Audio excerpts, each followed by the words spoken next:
Hi, and welcome, and thanks for being here. We're going to get right to it this afternoon. I'm Bill Schaefer of Growing Bolder, and we have got a great guest today, somebody who you will find fascinating, first of all, because he is 102 and live streaming with us today, but also because he is a movie star, a TV star, a Broadway star, a celebrity, and has been since the 1940s. You're going to love this guy. He's wonderful. But before we do that, I have a little bit of an announcement.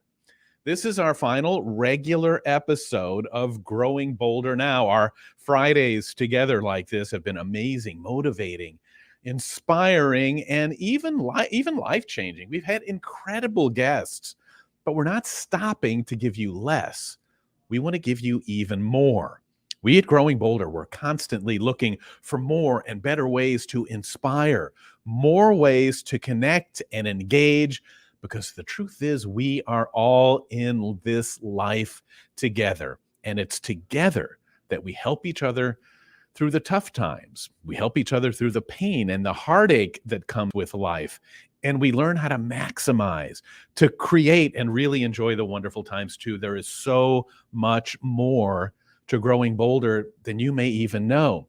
Have you seen what our TV show is like? How about our radio show, podcast, digital digest, interviews with rock stars, movie stars, authors, experts, celebrities, and thought leaders? It's all there for you to see at growingbolder.com. Sign up to be an insider, no charge, and you get access to all of it. Our shows, our tools, our resources. You will love being part of a movement that sees age as an asset, age as a good thing, and that this is a great time of life. Join the movement by going to growingbolder.com to check it out. Just go to growingbolder.com. And I do want to say that we will continue to have interviews like we're about to bring you now, just maybe not on, the every Friday schedule, but you'll still be notified when they happen. Maybe there'll be more than just a few a week, but do keep an ear out. Make sure you like us on Facebook to make sure you follow everything that happens as we ramp up to serve you even better here on Growing Bolder. Now, we've got some regulars who pop in here all the time, and we love seeing that. Patricia Bishop here from Stafford, Texas. Always probably one of our most ardent viewers who's here all the time. It wouldn't be a Friday without you, Patricia. We love having you here, and we hope you love what's to come. Janice McCabe from Philadelphia.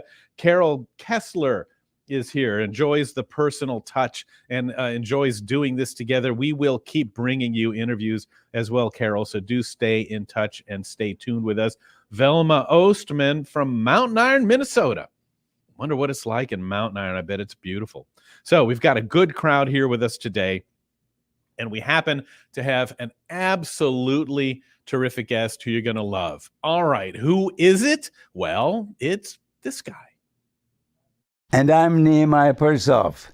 Some people say I'm growing older because I'm 102, but I say I'm growing bolder. I've just written a book. And so I'm on this program. Thank you. Can you believe it? Just a little taste of who's about to come. The book, and write this down. The book is called The Many Faces of Nehemiah.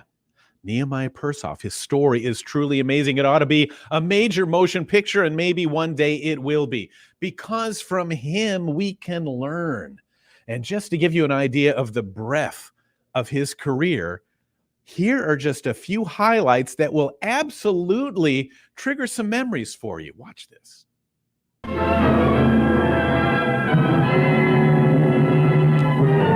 White House writer Nehemiah Persoff.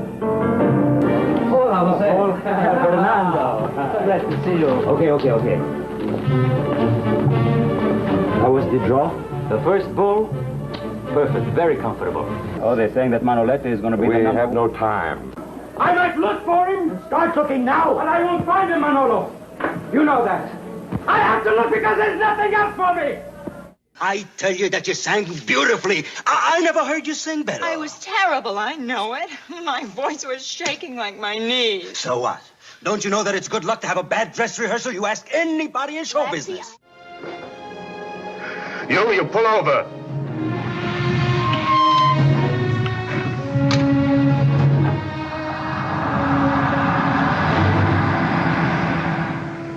take me to the garden.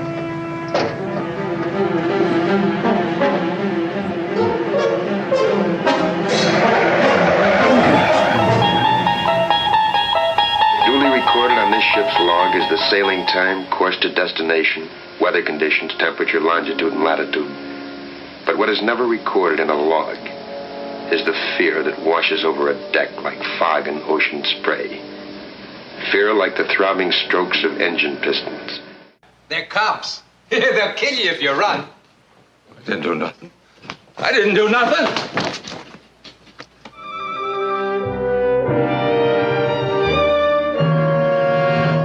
Or I arrested the wrong man. Well, if I did. Matty there yet? Okay, give him a drink. I'm on my way in.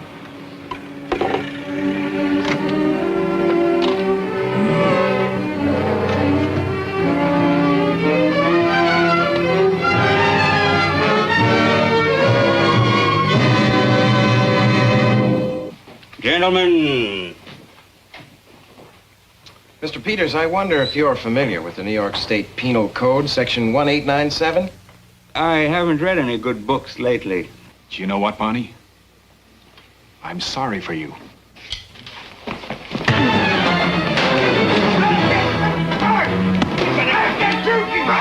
We better call the cops. The guy's flipped.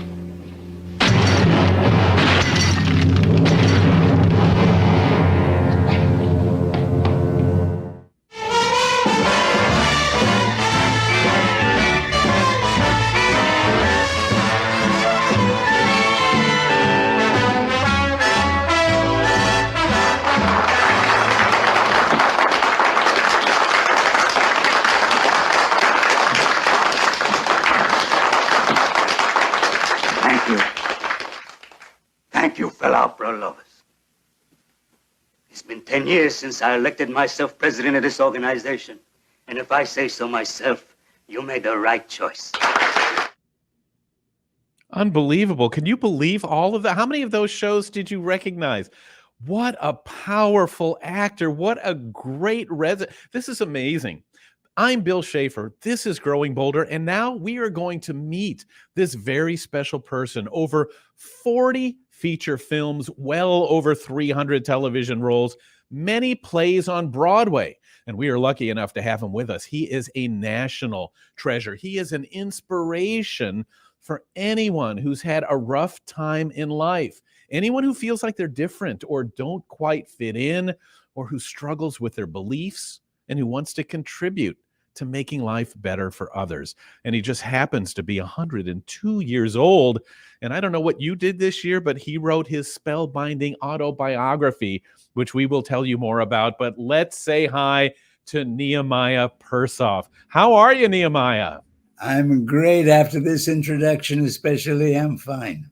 Oh, man, those clips, looking back over that, are so versatile. You are so in touch with emotions and feelings. Those were 15 different characters. It couldn't possibly be the same guy. What was it like to be a character actor rather than like being the leading guy? In a way, was that a better way to have a career? It all depends on you. Some people like more work and more adventure, and in that case, being a character actor is good because you get a chance to play all kinds of people. Whereas if you're stuck in a particular role, you do the same thing over and over and over again. You get a lot of money, but not a lot of joy. Now, I'm going to have to say here that of all the characters you've played, I'm going to guess that the most interesting, the most compelling, the most amazing is Nehemiah Persoff. It's you. Have you ever met someone who was like you at 102? I mean, you're on the computer. My parents are still trying to figure out the VCR, but you're bright, you're witty, you're curious, you're wonderful. I better quit while I'm ahead. Have you ever met, I was kind of curious about that. We were talking about who was growing bolder. We're always talking, Nehemiah, to people of all different ages about, the rest of your life can be the best of your life. Age is not a disease, it's an opportunity. And yeah, we do have a lot of hardships and things that go with it, but it can also be such an enriching, rewarding time. Is that the way it's worked out for you? Exactly. Yes. We all think that you would look back and say, "No, Bill, I'm sorry. My most amazing part of my life were the years that I was working." The time when you were busy. I guess probably for 5 decades, you were as busy as any actor there ever was. But yet, this time of your life is still one of your favorites. Exactly. That's wonderful. Please go on. You have to ask me the question again, because at 102, I don't always focus. All right. Are you sure you're not talking about me now? Because I'm the one they say has the focus problem. When you look back and you think of the different parts of your life, and we'll get into a little, it seems like there's the part where you were growing up because you ended up moving from one country to another. There was the working part where you were, man, the 5 decades probably went by like this when you were acting. Then you become this painter, and now you're this writer of autobiographies. You've written a play. Is this part of your life, being 102, is this just as rewarding as any other part of your life? Absolutely. Now, you may think that acting should have been my forte, should have been the thing that I really was interested in. And when I was an actor, that was my life. Acting, that's all. But because of an illness, I happened to end up on the central coast of California. And here I got involved in painting, and suddenly it grabbed me. I met with a group who picks a place to go every Wednesday, and we go there, and suddenly the 20 people that carry blank canvases come up with pictures, paintings that are so exciting. And having seen that, I began to paint, and my garage, the car was outside, and the garage became my studio. And the lights could be on there sometimes in 2, 3 o'clock in the morning. It just grabbed me, painting. And there was nobody to stand over me and say, "Hey, there's no time, another take, don't take, da, da, da, da, da, da, da." I was the boss. It was just me and the canvas and the paintbrush. And it was a great 30 years, great. So life in your 80s, 90s, and now 100s, you're just as passionate as you ever were. You're learning new things. You're having new experiences. You're doing things like this. That's fantastic. Thank God for that. Yes. We all sort of think celebrities are always celebrities and always knew they were going to be, but what an amazing and inspiring story you are. Born in Jerusalem, you come to America, you settle in Brooklyn at the age of 10. What did you think? What was it like to come to a new country at that age? Well, I have to tell you who the man was, or the boy was, that came to America. I was born in Israel at a time when Israel was not born yet, Palestine. And it was a place of turmoil. It was the beginning of Zionism, and new people from Europe who were Jewish people in Europe who were sick and tired of being picked on and pogromed and spat on. These people had enough. And they all went to Israel with a passion, with a purpose. They were new people looking for a new life to rebuild the country and rebuild themselves, because living in the diaspora outside of Palestine, we had to find ways to live. And as a result of that, we were not allowed to practice any craft or anything. We were just storekeepers and sellers and buyers. And that was not good for a nation. So these people came over with ideas on how to rebuild the nation and how to rebuild the place. And so as a boy, I was exposed to Muslims, Jews, Christians, people from all over the world, especially the young pioneers who came with a tremendous, tremendous drive. So at 10 years old, with all of these ideas in my head, all of this idealism, I went to New York, to Williamsburg, New York, during the terrible Depression. The difference was so great. It was from clean water to dirty water. I hated New York, and I hated the people in it. They had no ideas. They had no idea of what the history of the Jewish people was. They had no idea of that.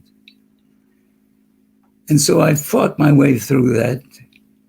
And eventually, because the Depression, and my father earned $15 a week, wasn't enough to support the family. My oldest brother was a charming guy. He could tell stories. He could play any musical instrument. He could dance. He could wrestle. He could do anything. But in Israel, he was a shepherd in Galilee. And when he came to New York, he just could not fit in with the 9-to-5 life. So he never helped the family financially. But my other brother was an electrician, and he earned $25 a week, and he helped my mother and father.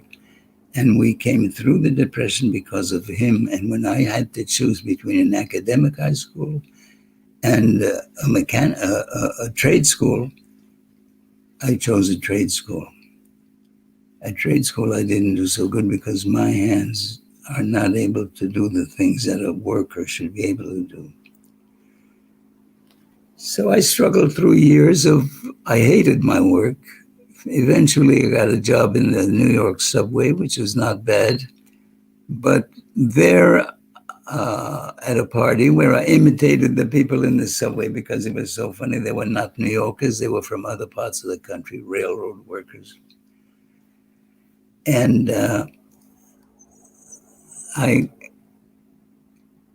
I'm sorry, I lost my thought. Where was I? No, you were imitating your coworkers in the subway, and they're saying, "Hey, this guy's pretty funny."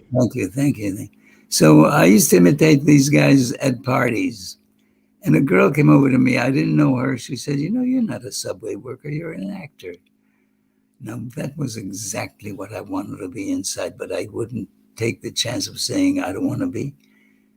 So I said, yeah, I'd like to. She said, would you like to go to an acting school? I said, I don't have money. I need a scholarship. She said, come with me. I know the girl who works at this theater school. So at the interview with the girl, she asked me if I could put a light up at the end of the hall. And I said, yes. And I gave them the light, and they gave me a scholarship for a year. In the class, there was a guy who was a part-time director on Broadway, and he also taught my class. And in the class, he asked me to do an improvisation where I took off on a guy in Williamsburg, Brooklyn, who was a Brooklyn Dodger fan. When he came from a baseball game, we were not allowed to see it because the broadcasts of Brooklyn Dodgers games in Brooklyn was not broadcast. They wanted the people to see the game at the stadium. So I'm sorry, I'll catch it. So when Kibby, his name was Kibby, when he saw the game and the Dodgers won, he'd come around the corner with, hey! Everybody knew the Dodgers won, but when they lost, his nose would scratch the floor. He was so, don't. How's the game? Never mind. I don't want to talk about it. I did an improvisation in class for this part-time teacher, part-time director, in which I imitated this Brooklyn Dodger fan. And the teacher came to me after and said, where'd you get the material? Who writes your material? I said, nobody. That really happened. That's a guy I knew. He said to me, would you like a part in a Broadway play? I said, yeah. He said, come to the theater tomorrow and we'll sign you in. And I got the job. It was The Eve of St. Mark by Maxwell Anderson at the Belasco Theater. They signed me up. And I could not make up my mind to quit the subway. It was a $32 week job. That was an awful lot of money for me. But I did not have the nerve to decide to become an actor, and not sure, maybe the show will not run, then I'm out in the street. What'll I do? So I couldn't make up my mind, and for 3 weeks we rehearsed back and forth until I used to go to work at 12 midnight, get up at 8, go home, take a shower, eat breakfast, and go to the theater and rehearse from 6 to 6. Finally, one day the writer who was chosen for the job came over and he put his arms around me. Maxwell Anderson did, and he said, I can't guarantee that this show will be a hit because I've had all kinds of plays on Broadway. Some were hits and some were not, and I never knew it.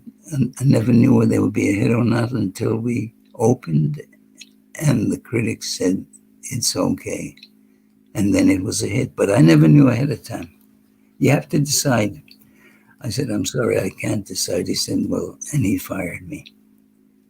And that was the beginning of my acting, though. I got an acting job when I was 19, and I had a taste of the great life. But at the end, when he asked me if I could choose to be an actor or a worker, and I decided to be a worker.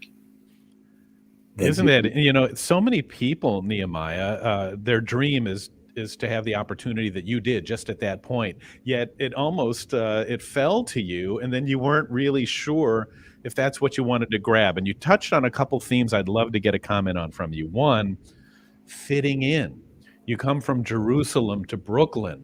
Everything's different. It's uncomfortable. It's a different mindset. It didn't sit well with you, but yet that's where you were. You had to figure out how to get along. Do you think that it's at all similar to the immigrant experience of today? Because that's such a hot button issue that we all wonder what's going on with this country. It doesn't sound like it was all that dissimilar to what you went through. It wasn't dissimilar. It was the same. And as a young man, I had to try to find a way that I could navigate through this life. And isn't it interesting that the subway led you to Broadway? And I know that after Broadway, you served in the U.S. Army in World War II. And the next thing you know, you found yourself at the acting studio. Yes, yes. I'll tell you, I've always wanted to be an actor. But when I went to the Army, I had the union card from Actors Equity, which is our union. And I also had a card of Local 150 of the Electricians Union. And they asked me, what do you do? I said, I'm an electrician. I didn't say I was an actor. I could have had a cushy job in the Army and being an actor, but I said, I'm an electrician. And they put me in radar and so forth. There was a lot of time at Fort Monroe, Virginia, a lot of time there. So the recreation officer said to me, why don't you organize an acting group and lead them? I said, fine. And I advertised in the paper. And 2 lieutenants turned up, 2 captains, 3 colonels' wives, 1 corporal. And we rehearsed. We read together the first time. And at the end, one of the ladies who was the colonel's wife said, why don't we go to my place and have a drink? And I started going to my barracks and said, Corporal, come on, Corporal, come with us. I said, I can't. How can I go with you? She said, come on, it's okay. I went there. I had too much to drink. They had to put me in a Jeep. They took me back to my barracks, put me in the wrong bed, and I went to sleep. In the morning, I woke up and everybody was on the field already, but I was still in bed. Nobody bothered me. Nobody bothered me from that day on, months after in the Army. Nobody bothered me doing nothing because I knew some important people. So that's when I decided that I would be an actor. Right. Talk about being around important people. I know that on Broadway, you acted with people like Charles Lawton, John Garfield, Boris Karloff, Julie Harris. When did you start to think, well, okay, maybe this isn't a hobby. Maybe this isn't something I do when I'm not in the subway. When did you start to think this is going to be my career. I'll tell you exactly. When I came out of the Army, there was a GI Bill which paid for people to study in college or whatever they want to study. And when again, what was I thinking? This is when you finally decided that you were going to be a full-time actor, and I think we're getting into where you were with Lee Strasberg and Elia Kazan. Yes. When I came out of the Army, I thought I'd be an actor, and so I tried this and that, and I went through the difficulties that a beginning actor has. No jobs, just humiliation constantly. So I stay with me. I started acting here and there until finally Elia Kazan, the most successful director on Broadway, who was of a group that practiced what's called an method acting, which is naturalistic acting at a time when acting was still declamatory. Let me explain for a moment. I don't want to get too technical, but I'll explain to you. In the old days, when actors were on stage, the stage was lit with candles. So it was hard to see, really. The actors had to put on wigs and fine makeup that's readable from out front. They couldn't be heard because of no microphones, and they had to face front so that they can be seen and heard way up there in the second balcony. When electricity came in and the stage was lit and we had microphones, then it was a different story. And writers came along who wrote in actors behaving in a naturalistic way, not in a recitation, bombastic way, but in a way, you know what I mean? Brando, Brando way, Marlon Brando. So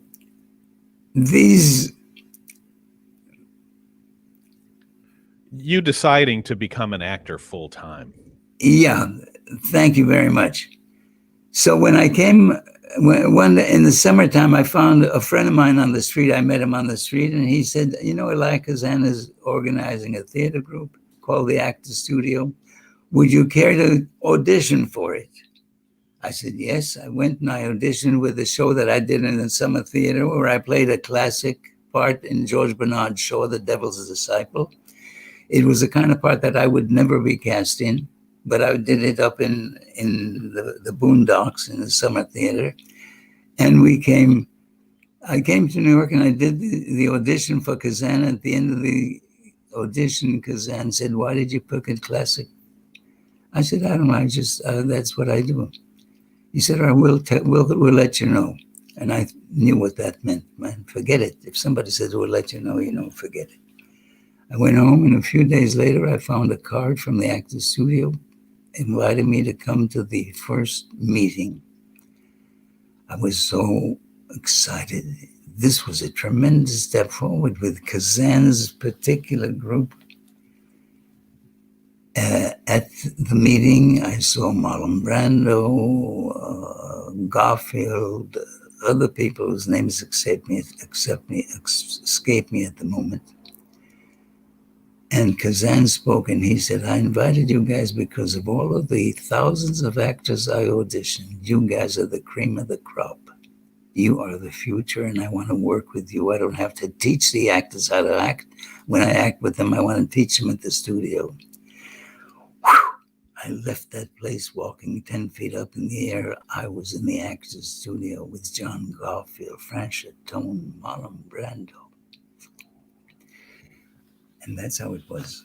That's really started me to be a serious actor when I got there, okay. Well, we're talking with Nehemiah Persoff. He's 102 years old. And first of all, he wasn't just in some films, and he wasn't just an actor.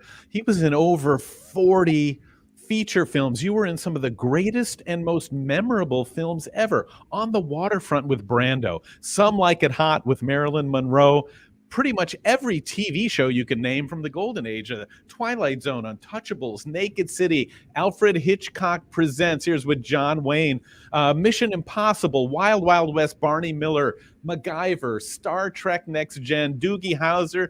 You were even in Gilligan's Island. Did you have a sense doing all this that, hey, I'm doing pretty well here? No, never that. Sadly, I have to tell you that I never got over thinking that I'm living in a fiction world, that it could stop at any time. Anytime the phone could stop ringing, as it did when I was 70 years old later on. But from about 50 to 70, more than that, 30, 40 years, I worked constantly, but I never lost the fear that one day the phone would stop ringing. I was never sure. And this is incredible, folks. This is from someone who, you know what the image of Hollywood is like. You audition, and you get rejected. Did you ever, your batting average must be higher than any other actor in the history of entertainment, of Hollywood. You have been in so many films, so many TV. You worked pretty much nonstop for 5 decades. Some actors don't even last 5 weeks. And most, as you pointed out, live in fear that the role you have may be the last role you ever get. So in an industry full of rejection, how did you steel yourself to push forward? I'll tell you. The actors in those days used to make the rounds, so to speak. They go to agents' offices, they go to other people that can help them. And I did the same. I went to, I don't want to tell you the name of the agent, but I went to his office. He was a big agent. And I asked to see him, and the girl in the office talked to him, and he said, "Wait, I'm busy now. I'll call him in when I'm free." I sat there from about 2 o'clock to 6 o'clock, 4 hours. He didn't call me. Then the door opens and out he comes, ready to go out. And I said, "Excuse me." I told him I wanted to talk to him. He said, "I have no time. I'll see you another time." I said, "But I have no time." And he went out. And I was so humiliated.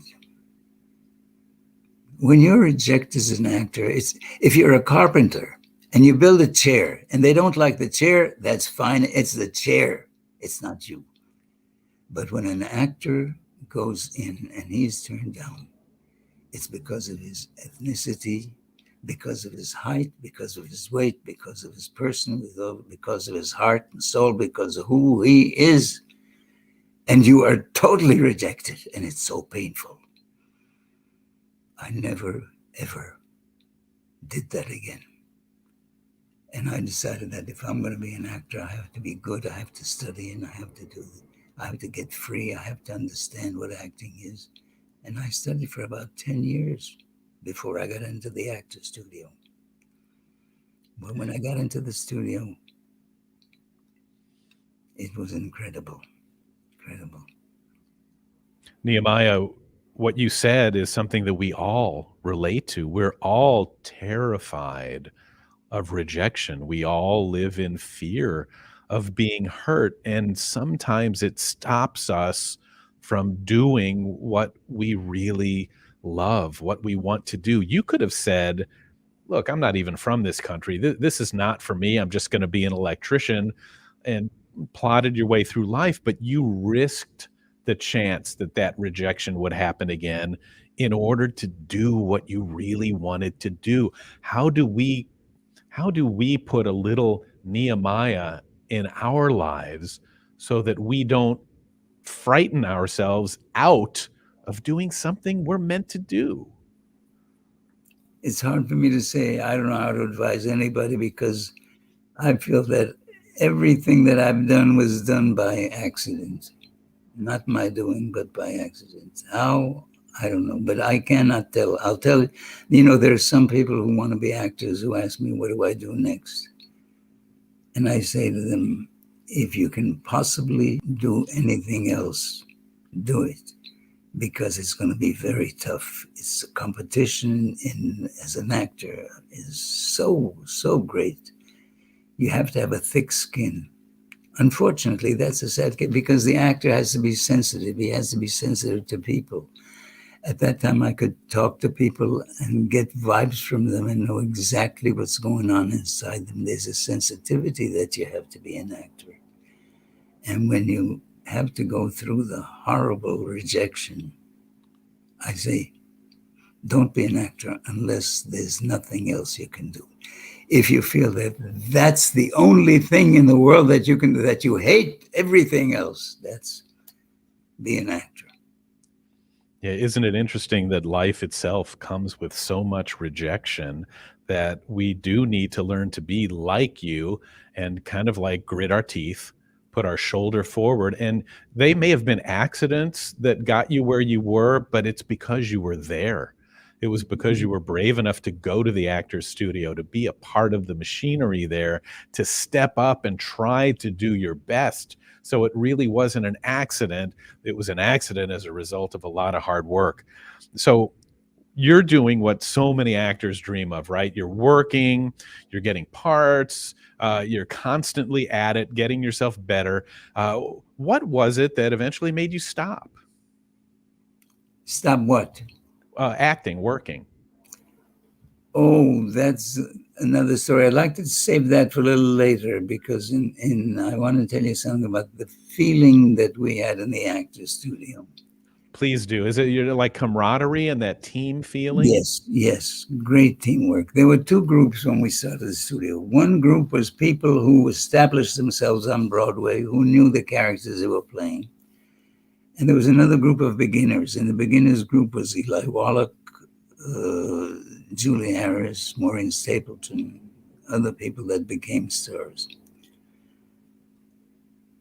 And sorry again. So this is the team feeling that you got from the actors studio when you guys. Yes. So on the very first day at the studio, Eli Kazan was the head of our group. He was such a brilliant, exciting man to listen to. And when all of us were so concerned that we would not make the grade, we all tried the hardest we could to listen, to understand, and to produce so that Kazan would use us as actors. We sat there concentrating, and the first exercise that he gave us was what's called sense memory of your senses. For instance, if it's a very hot room, you have to be able to give the people the idea that it's hot. If it's cold, if it's this, if you have a pain in the shoulder and so forth, you have to remember the senses.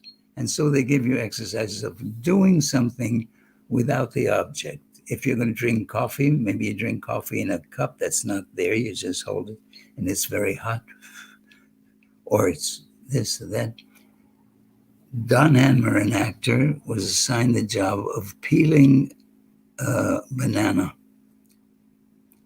And we were all very intent on watching him to see, and he peeled the banana, that one and that one.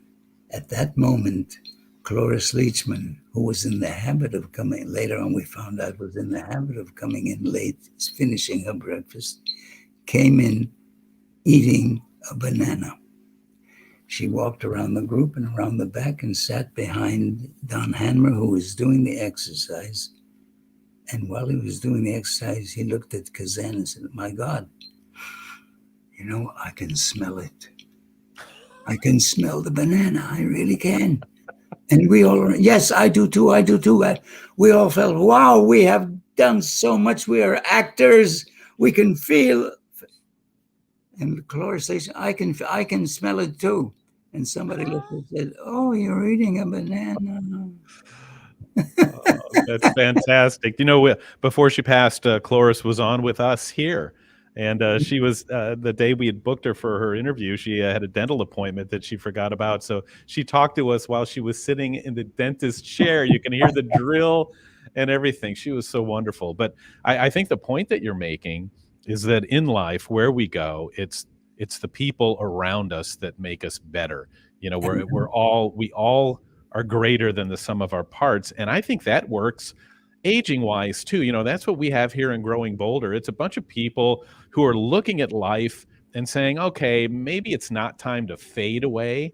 Maybe it's just time to band together so we can all help each other realize how much more there is to still experience. I mean, isn't that what you've done?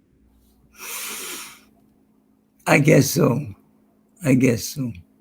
Do you want to let's get to where you had so many roles and you worked constantly. When did they stop? Why did you back out? Yeah. When I was about 70, the phone stopped ringing after being busy so much. And I never liked being unemployed. Previously, through the years, I did a one-man show by telling the stories of Shalom Aleichem, which is the Jewish writer whose story Fiddler on the Roof was based on. And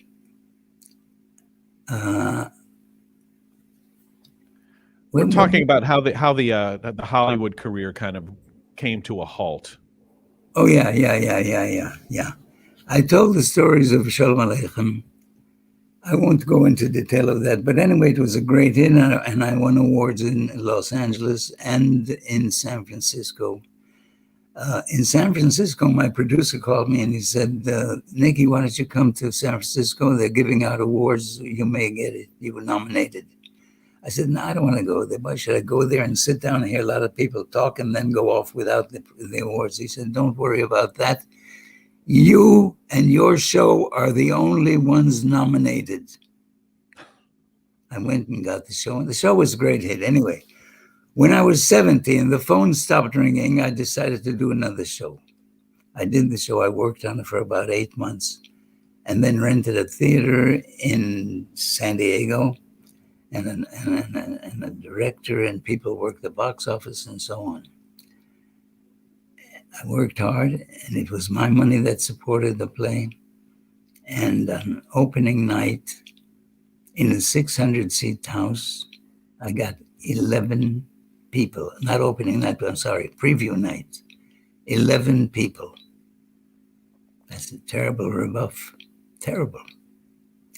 So after the show, I went to have dinner with my director, and in the middle of the conversation, I could not form words. I wanted to say something, but the words that came out were different sounds. That he slapped me around a little bit, and after 30 seconds, I came to and I could speak again. I got scared, so I called my friend, my good friend, who happened to be my doctor. It was 11:30 at night. And he said, Nicky, you've had a TIA. It's a minor stroke. I want you to go home right away. Leave everything behind. And I did. I left everything behind. And I went home. And at home, he told me to go to a specialist. The specialist said, get out of Los Angeles. I said, why? I live on 2 acres and I have plenty of a big swimming pool. I love it there. He says, leave Los Angeles. I don't want you to be tempted to work. And I happened by accident to be called by a friend to come and visit the central coast of California. We went there, we saw a house, we bought the house and so forth. And so, where was I heading? Well, you were talking about, basically why you stopped acting in Hollywood, and I think you yes, very clearly explained that, yes, I think, okay. Nicky, when any of us have an event like that, I think in our own minds, it's only natural that we start to think, maybe this is the beginning of the end. Maybe I'm on my last leg here, right? And you were only 70. That's right. So at 70, I came to this place and we went for a walk, and I met a guy who was a painter, Art Van Rijn, a wonderful guy, great painter. And he invited me to paint with his group. They had a group that met every Wednesday. They were called the Wednesday Irregulars. Irregulars because you can come or not as you want to. I joined them, And we decided, the group of people together in his studio, we decided to go to the mountaintop and paint that. And at the mountaintop, they were still talking and talking till finally talking stopped. And a concentration hit that mountain. You couldn't cut it with a knife.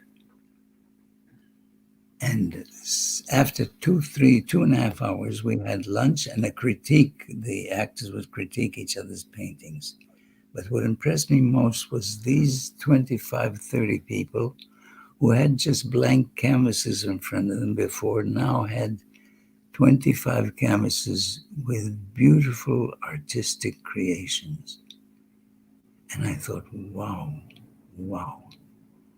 Slowly, after a few weeks, I became so taken by it that I took the car out of my garage and painted there, as I said before, I think, until 2, 3 in the morning. And that became, I didn't want to go down to Los Angeles. I finished with that. That was over. It was so much more comfortable to be an artist with just you and the canvas without having hundreds of people dependent on you if you come through. So, we're talking with Nehemiah Persoff here, who at 102 is looking back over his incredible life. And I think the common thread there, Nehemiah, is that you've always been fascinated, like the rest of us are, in exploring humanity. It's what you did in your characters. It's why your characters are so endearing. They all have they all have heart to them. They're real.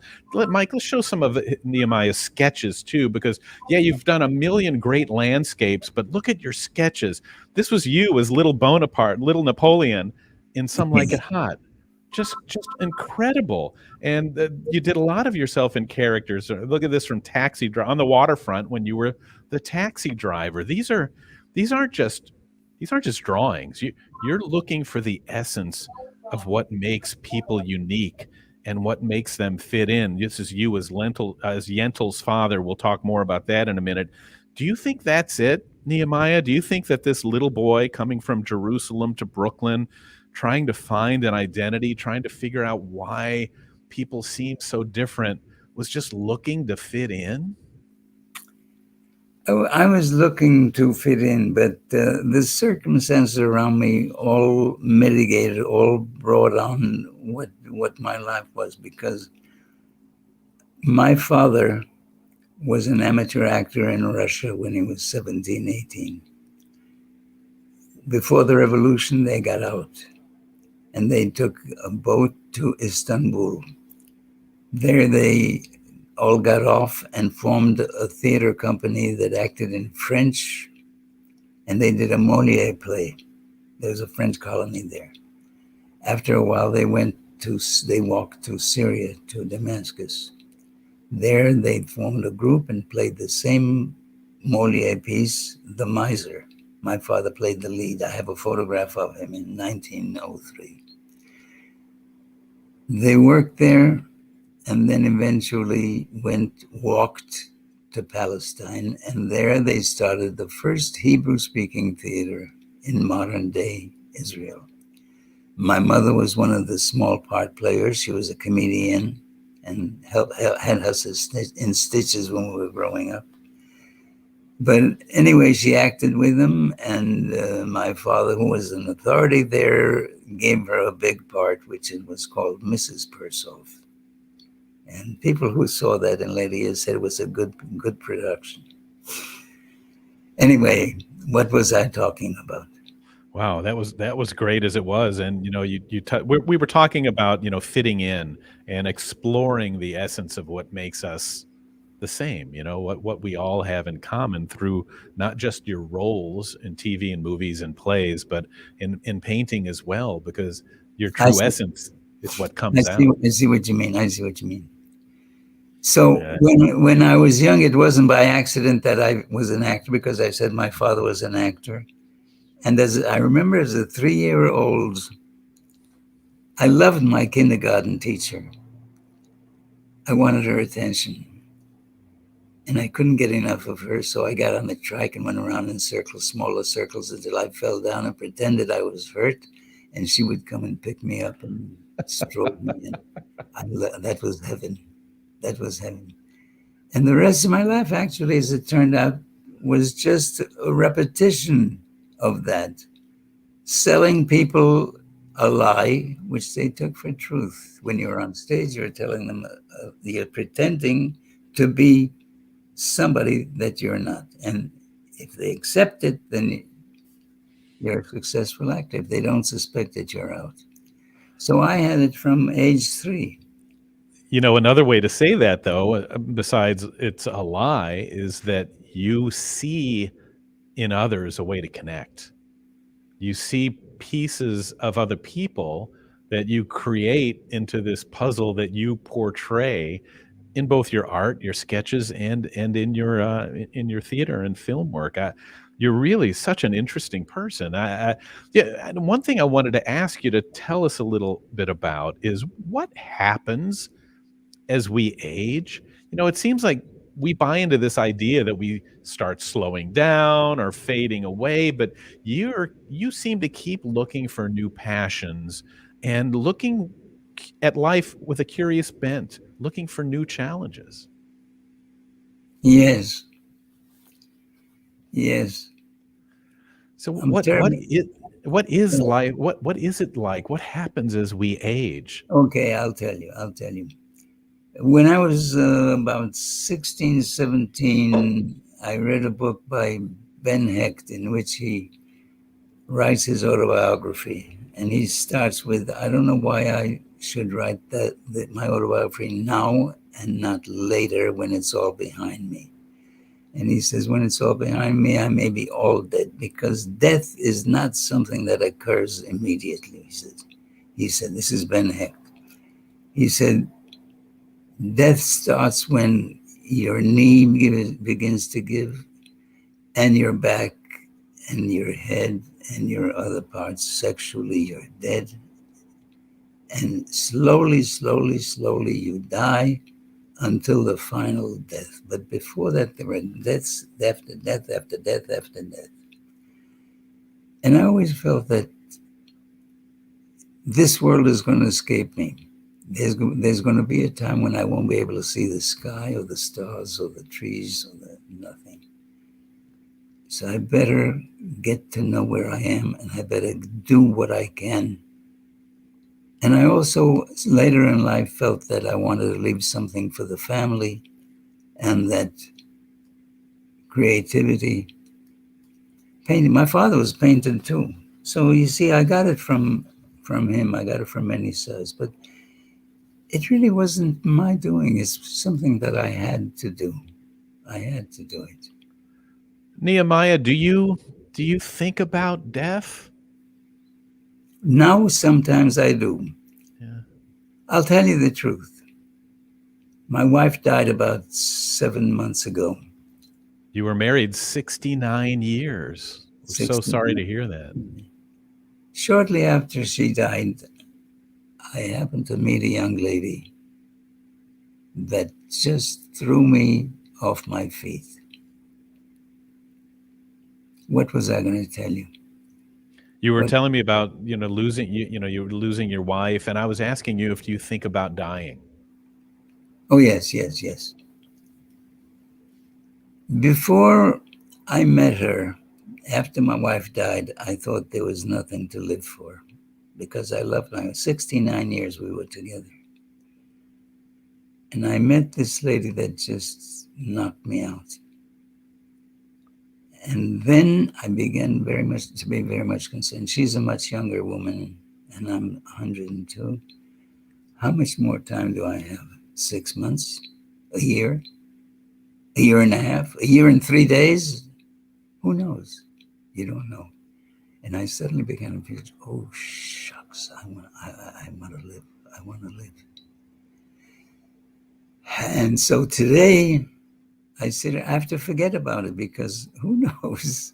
It's the end, we start, when we're born, we head for dying. We die all the way from the day we're born.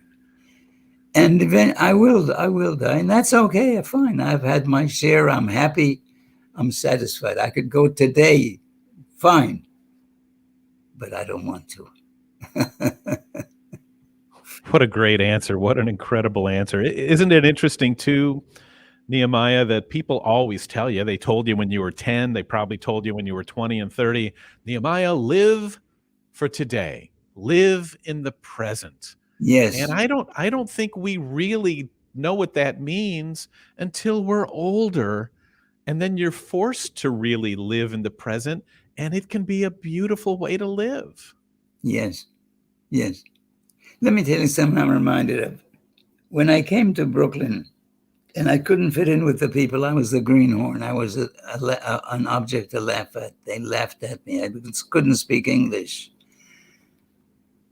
I discovered one day that if I go to the movies and I would put my dime down and come out after watching the show 3-4 times, go home and tell the story to my family, I would entertain them.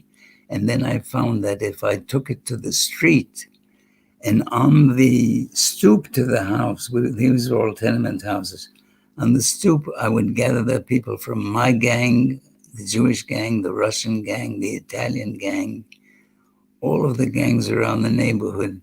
If I would gather them and tell the stories, I could get some admiration, become become somebody they would respect.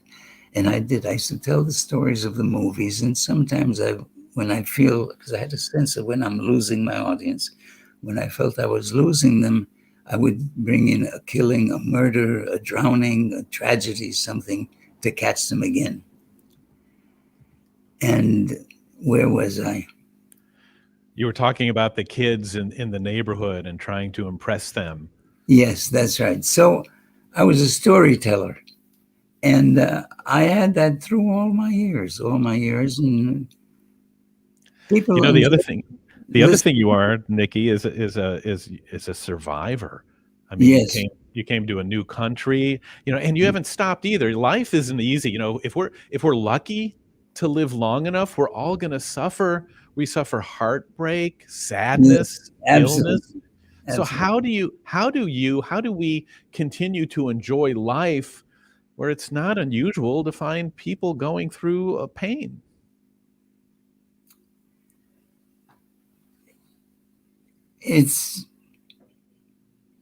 Repeat your question, please. You know, and I know these are hard ones, but it's not often we get to talk to someone who's 102 and has the wit and intelligence that you do. So, you know, I think it's like life isn't easy. You know, if we're lucky enough to live long, we're all going to suffer heartbreak and illness. So how do you continue to enjoy life where it's not unusual to experience pain? I think that my purpose in life from the very beginning was the concern for my nation. I was very much concerned by it. When Hitler came in, I was so upset when he started killing Jews. He wanted to eliminate the Jewish people from the world. And I felt that I had to find a reason for me to deserve living on this world. And I thought I'd better be as good as I can. I better contribute something to prove that I am worthy of the life that was given me.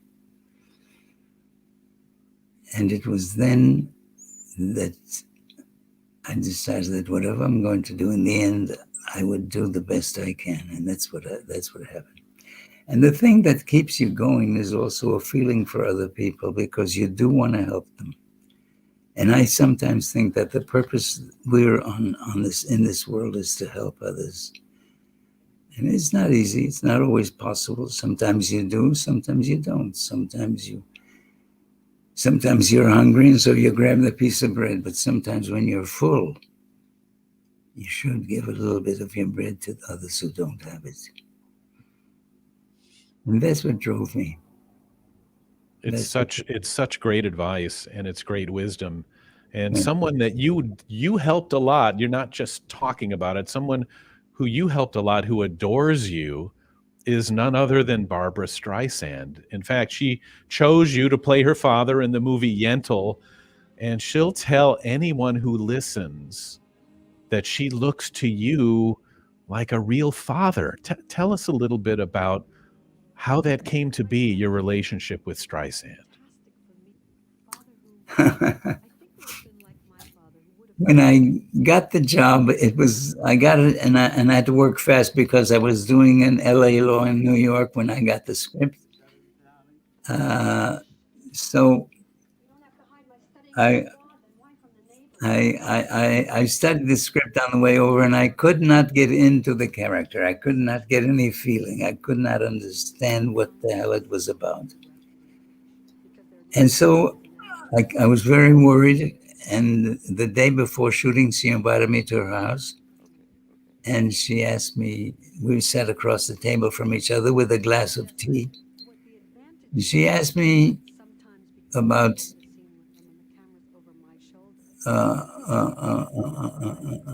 I'll get it. You're with Streisand at her house because you're trying to find Yeah. I was very disturbed because I couldn't get into the part. So she started talking to me and tell me about her childhood and how at a year and a half her father died. She was an orphan and she missed having the father figure and the problems she had to get into the business because she had a lot of problems too. And she said suddenly, let's read. And we started reading. And 3-4 lines into the reading, I began to tear. And I felt the role that I wanted was there. It was only on the way back to Los Angeles that I thought, how stupid can I be? The stories that she told me, where she was directing me. She was telling me these stories, the real stories, to involve me in her story, and I did. So that's, I think, the best kind of directing you can have is when you don't know that you're being directed. And Barbara did. Wow. And the best kind of acting you could ever. Go ahead. When she got the award for a Lifetime Award, I was invited to speak to her. And I said to her, Barbara, at the end, because the speech I made was very maudling, maybe because I loved her. But at the end, I wanted to light it up a little bit. So I said, Barbara, for about 23 years, you've been like a real daughter to me. You never call, you never write. You know, she's just one example, Nikki, of the people that love you, that think, you know, and it's something to do with the way that you connect, that you understand, that you empathize. And you know, I wanted to ask you a few questions about being at this age. What do you do to stay healthy? Did you eat a certain way? Were you an exercise guy? Did you drink or not drink? Or what's your secret? Excuse me, I didn't get the crux of the question. What do you do to stay healthy? I live day to day. Each day brings its own excitement. Each day brings its own problems. Take it as it comes. Let it come. I'm ready. This morning I overslept. My friend Jim called me, so I got dressed in a hurry. Suddenly the buttons wouldn't button here. I was so much in a hurry. I combed my hair. You see, I didn't comb it great. I shaved. I put my glasses on. And I'm on the program now. And I'm having a great time. And I thank you for having me on the program, on the show. Well, there's one thing about you that really bothers me. And I hope you don't mind me saying this, but you're 102 and you have much better hair than I do. What is it with life? Do you do any? Are you on like any special diets, or do you go to the gym and work out? You happen to hit on a question. When I started, Kazan said to me, "You're very usable, but my hair was so kinky." I used to wear an afro in those days. And he said, you'll have a hard time getting jobs because your hair is kinky. And then so that's why there were so many times when I shaved my head, I wore a wig, I did this. And what was my point? Oh, we had no point. We were talking. I think, the thing in Some Like It Hot, I just love that character when you're making that speech at the banquet of all the gangsters and and you're about to rub out the guys that are looking for Jack Lemmon and Tony Curtis. You had the bald head going. You had the look, the accent, man. That was so Nehemiah. Beautiful, beautiful role. Let me tell you the story of how I got that role. I was directed in a movie by Charles Lederer, who turned out to be a great friend. He was friends with everybody in Hollywood. One day he was playing cards with Billy Wilder. And while playing the cards, Billy Wilder said, that son of a bitch, Edward G. Robinson, he was supposed to play a part here and he quit on me. So Charles said, that's no problem. Why don't you get Nehemiah Persoff? He'll do it. Who? Nehemiah Persoff. Never heard of him. Okay, go ahead, play your cards. No. Who? Take Nehemiah Persoff. I said, play your cards, darn it. Come on. I'm not going to play my cards. I'm going to give you he got the phone, gave it to me. You have the same agents as Mr. Persoff. Call him and ask him about Nicky. About who? Nicky Nehemiah. Nicky's my nickname. So we got on the phone. He said, hello, do you know this guy? His name is, what was his name? Nehemiah. He knew, oh, you mean Nicky. Nicky. He said, yeah, he'd be great in the role. He then went and talked with Tony Curtis, who was a student in school with me, in acting school. And Tony said, great, he'd be wonderful. And then Jack Lemmon gave me a good one. So he hired me without really knowing me. I met him the next day and he said to me, he asked one question, would you shave your head? I said, sure. So that was it. That's the way I got the role. And I was going to make a point about why I was telling you this story. Well, no, it was because I enjoyed it so much. And I think that's such a great role. Yeah.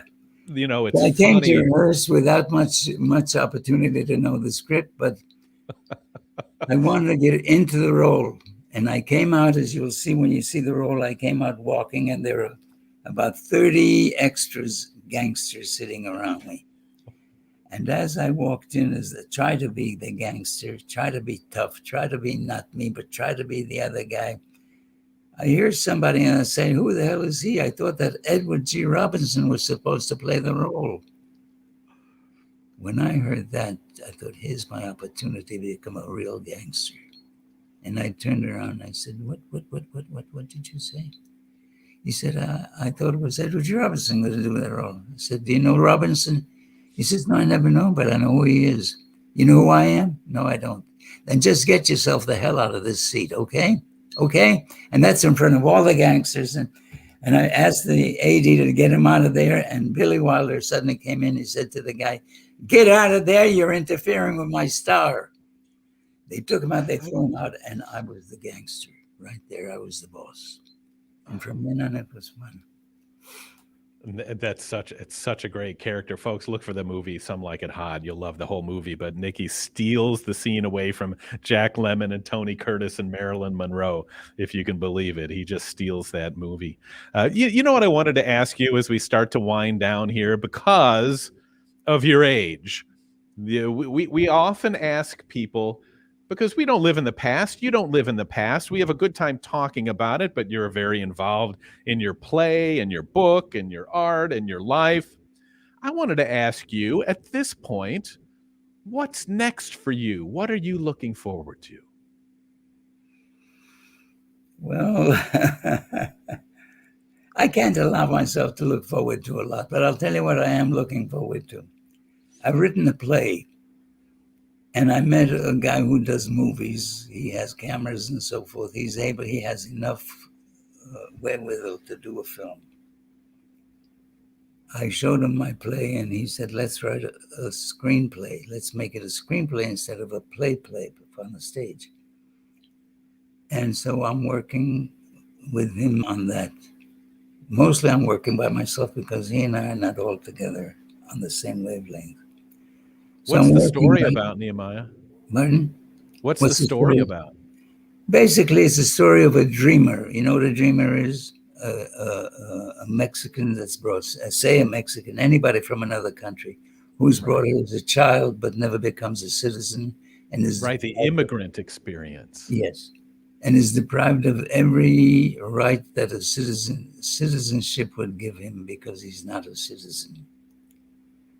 And so this is a story of a beautiful Latino girl who's trying to find a way to earn her citizenship because she wants the right to do this, to speak as an American. And that's the story. What an incredible project. I sure hope this comes together. I do hope you too. I'd like that before I die. I'd like that. We sure need it. That's the reason why I'm rushing through this, because who knows? He's over there. Get out. Get away. Yeah, don't let him in. Get out. Who wants you? Who called you? Go home. There's 102 and there's still plenty for you to do. I'm going to ask you one more question, and it's a hard one. Sure. But I think you'll do pretty well. Sure. From all you've seen and experienced, what do you wish we understood about life? Be good. Be kind. Because those are the things that support you. There's no sense in living, actually, if you're not going to help your family, your friends. I'm so happy with my family, my children, my 4 children, 3 boys and a girl, and my wife. She was fantastic. She is the one who kept my feet on earth, because every time my name would be in the papers and there'd be some praise, I'd start taking over. She'd say, shh. She'd pull me by the sleeve, put me down, and tell me that I also, like others, have to eat every day. I have to sleep. I have to dress. I'm just a person. And if I lose myself in a movie personality, if I become a star, I lose contact with myself. Then who are you? Then who are you doing this for? What's the whole point if you're not yourself? If you're somebody else, who are you? I have to thank her for that. She was extraordinary. She was just an honest woman. She was born in a small town in Israel, a very small town. And I was working at the time on Broadway with all of the city that never sleeps. And here I met this girl with a city that's never awake. It's a little 1-block town. So she had her behavior problems, and I had my behavior problems. I was with a bunch of stars that we all hugged and kissed, and that's the way it is with actors. And she never accepted. One time when I brought her here, we went to a party at the Actors Studio, and Darren McGavin's wife sat on my lap. And she looked at my wife. My wife was that happy about it. So she said to her, "Do you mind?" My wife said, "Yes, I mind. I mind very much." She got up. Garen's wife got up. But my wife never changed. She was always like that. She always remained the simple, small town lady, always honest. I learned from her, as you learn from all people. I learned from you. You're a wonderful, wonderful host.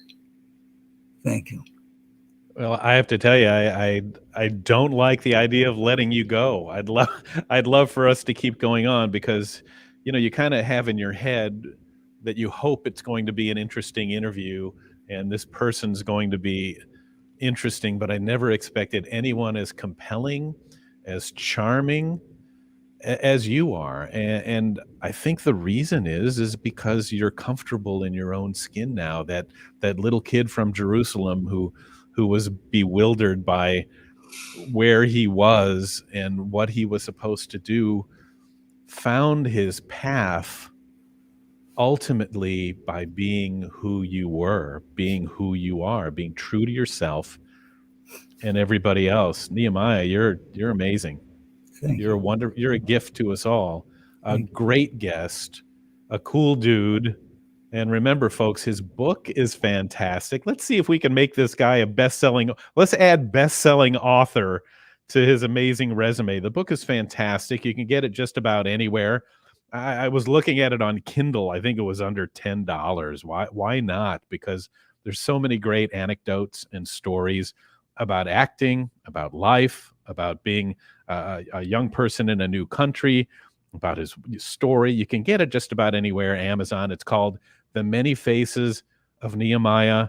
Our thanks to the incredible Nehemiah Persoff, 102, still curious, still relevant, still wanting to be part of everything, and still compassionate enough to want to make a difference. So what can we learn? What's the point of this? It's that this is what life can be like at 102. And that to some degree, we do control our destiny. At least we can increase our chances of living a full and vibrant life by making decent choices, by starting today. Stay active, eat right, get your sleep, figure out ways to handle stress, and be ready to deal with the tough times with strength and attitude. And just as important as any, always look for ways to make a difference in the lives of others, whatever that means to you. Nehemiah Persoff shows us you can be 102 and you can be sharp, you can be involved, and you can be an inspiration. What a life, what a mensch, and what a future we can all reach for if we can just look for ways to put a little bit of Nehemiah in our own lives. It's a gift to us all just to be able to have a conversation with him and get some insight into, well, you hear the term a lot, but what a life well lived really looks like. So listen, as we continue to find ways to inspire, ways to connect, and ways to engage, we want you to be sure to click like on the Growing Bolder Facebook page, but that's just a fraction of what we have to offer you. And please check out our website, growingbolder.com, for episodes of our TV show. Sign up for our free insider newsletter, our digital digest, our podcast, radio shows, for limitless life-changing interviews like the one we just had. Tools and resources to help you make this the best time of your life. There's no other place like Growing Bolder, and there's nobody out there quite like you. So for now, I'm Bill Schaefer, and we'll leave you with this. We get one chance at life. Let's make it the best we can, because that's Growing Bolder.